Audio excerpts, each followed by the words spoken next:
ikut lomba lagi nih, pengalaman seperti apa sih? Seru sih, tapi apa ya, buat saya itu pengalamannya berbeda lagi karena kan diundang dari awal lagi. Kalau misalnya kemarin di Amerika kan mainan yang pasir, terus mainan yang di luar yang saya dikubur sama death drop kan yang terakhir. Nah di Australia ini diminta untuk ayo dong main yang pasir lagi di Australia's Got Talent. Terus saya bilang kok nggak bosen ya gitu, maksudnya gue pribadi aja kayak apa mainan ini masih keren di mata orang karena kan udah diulang kan, tapi bagi mereka enggak, kita malah pengennya itu. Ya udah, tapi dengan gue pengennya pada saat gue mainin tuh berbeda dengan yang di Amerika Got Talent. Makanya kalau misalnya yang benar-benar memantau permainannya dengan detail bisa tahu ada perbedaannya sangat drastis banget sama yang di Amerika Got Talent gitu. Jadi alhamdulillah lolos, dapat, pokoknya semuanya bilang yes dan semua juri-jurinya juga terpukau. Tapi ada sayangnya saya nggak bisa berangkat. Kenapa? Jadi nggak bisa ngelanjutin babak selanjutnya karena visanya nggak keluar. Jadi Sedih banget ya, karena visanya nggak keluar. Jadi mereka sudah ngurusin visa buat saya, tapi visanya nggak keluar. Jadi dari pihak Australia kan, soalnya pada saat kita ke sana harus pakai visa kerja. Nah visa kerja itu ngurusnya tuh nggak sebentar dan lebih sulit kalau misalnya di Australia. Jadi mereka yang minta maaf sama saya karena mereka pada saat ngurusin visanya itu visa saya nggak keluar. Jadi saya diminta untuk, jadi mereka minta maaf banget, so sorry, kita undang lagi next year deh katanya. Ya saya bilang ya boleh. sampai di babak mana mas kemarin? Sebenarnya saya udah di semifinal, cuman pada saat saya harusnya perform, izinnya nggak keluar-keluar. Soalnya waktunya memang mepet kan, dari yang babak pertama sama babak kedua itu agak mepet waktunya. Dan mereka ngurusnya mungkin agak rumit, lah gimana permasalahan di visa. Tapi memang kemarin itu diminta untuk sama sebelumnya ya, maksudnya diminta untuk Ya, jadi kalau misalnya banyak netizen yang bilang nggak ada mainan itu aja. Bukan, saya diminta. Jadi saya sih pengen nampilin yang beda, cuma mereka bilangnya main yang itu dong yang pasir, karena buat mereka mainan itu belum pernah dilihat sama warga Australia. Jadi ayo tunjukin amazement-nya itu ke orang-orang di Australia, karena mereka ngerasa Australia pasti akan menyambut dengan baik permainan si pasir itu, Sand Torture. Terus setelah Amerika terus ngikut lagi apa sih mas motivasinya mas ngikut kayak? Sebenarnya nggak ada motivasi apa-apa, cuman kan saya itu kalau ditanya mimpi saya dalam dunia sulap apa sih, saya pengen sulap saya dilihat sama dunia. Jadi itu aja, jadi nggak ada niatan apapun. Ya maksudnya kalau dibilang saya di Indonesia sendiri, ya alhamdulillah sudah puas gitu dengan apa yang sudah saya capai selama ini. Dan ketika harus ke luar negeri atau ke tempat lain kan berarti kan mulai dari nol. Banyak yang orang bilang lu kan udah artis, kenapa lu mau ikut itu? Ya kalau buat saya, iya memang mungkin saya artis di Indonesia, tapi di luar negeri kan saya bukan siapa-siapa. Jadi ya kenapa enggak ya lakuin apa yang saya suka. Dan saya ngerasa passion saya di dunia sulap, saya nunjukin sesuatu yang saya suka ke orang-orang yang belum pernah lihat sulap saya. Jadi itu tadi intention saya sendiri, pengennya saya pengen nunjukin sulap saya ke dunia. tapi kan dimintanya yang itu terus mas, maksudnya agak sedikit menghambat kreasi sebagai seorang pesulap sih. Kalau misalnya ternyata kalau misalnya saya udah keliling-keliling gitu kan, saya juga pernah ke Bogota, terus ke waktu itu di Cina juga saya perform, terus di mana ya, Italia saya perform juga, pasir juga. Saya tanya kenapa mereka suka itu. Mereka ibaratkan kayak gini, sama seperti penyanyi. Kalau misalnya penyanyi, misalkan kita sebut Michael Jackson atau misalkan kita sebut siapa sih, Justin Bieber lah gitu.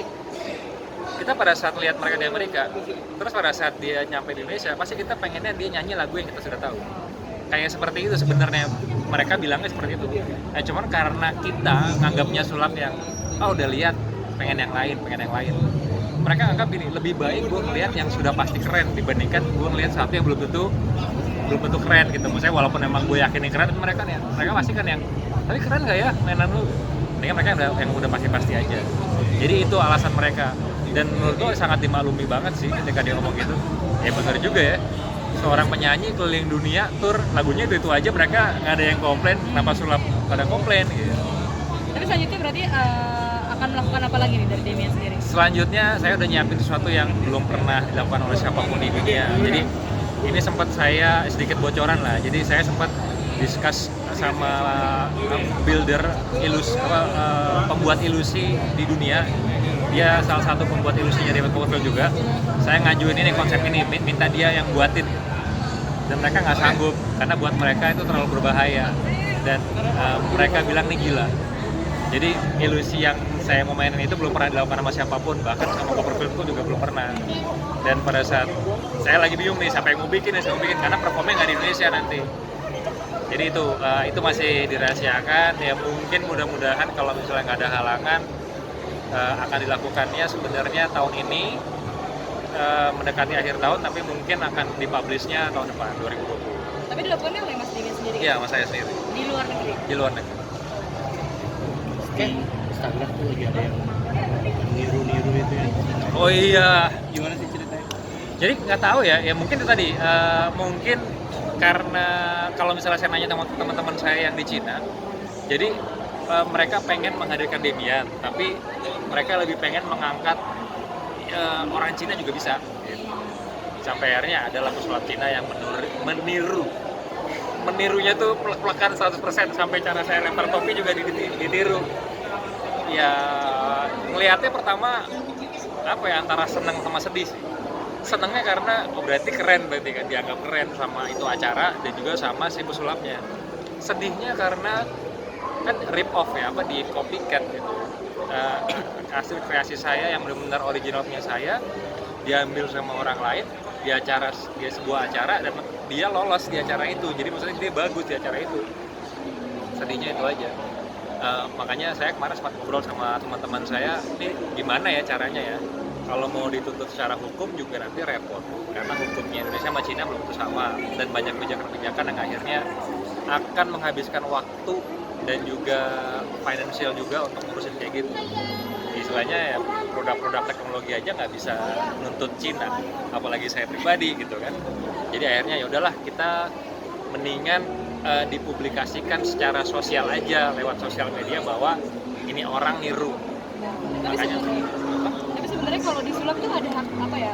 ada Hak cipta dan segala macam itu gimana tuh? ada sebenarnya ada hak ciptanya. Jadi kayak ketika meniru 100% itu sebenarnya tidak boleh, karena kan lo mengambil hak kekayaan intelektual seseorang gitu kan. Karena memang saya sendiri mainan itu udah rencana mau saya jual. Jadi saya udah ada beberapa pesulap yang minta sama saya untuk boleh nggak gue mainin mainan lo, tapi saya memberikan izin sama mereka secara tertulis. Itu namanya izin untuk hak untuk perform. Jadi license to performnya saya bikin bahwa orang ini boleh perform, tapi hanya orang-orang tertentu yang saya izinkan. Nah itu juga lagi sudah, kalau nggak salah total udah 2 pesulap di luar negeri.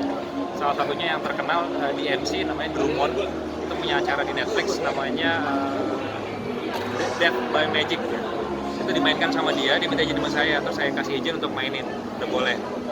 Sama yang kedua ada pesulap dari Inggris, dia mau minta saya mainin mainan saya juga, saya udah kasih izin. Jadi 2 orang. Jadi kalau misalnya mau main ya minta izin, nggak dikasih ya nggak boleh gitu. Sama kayak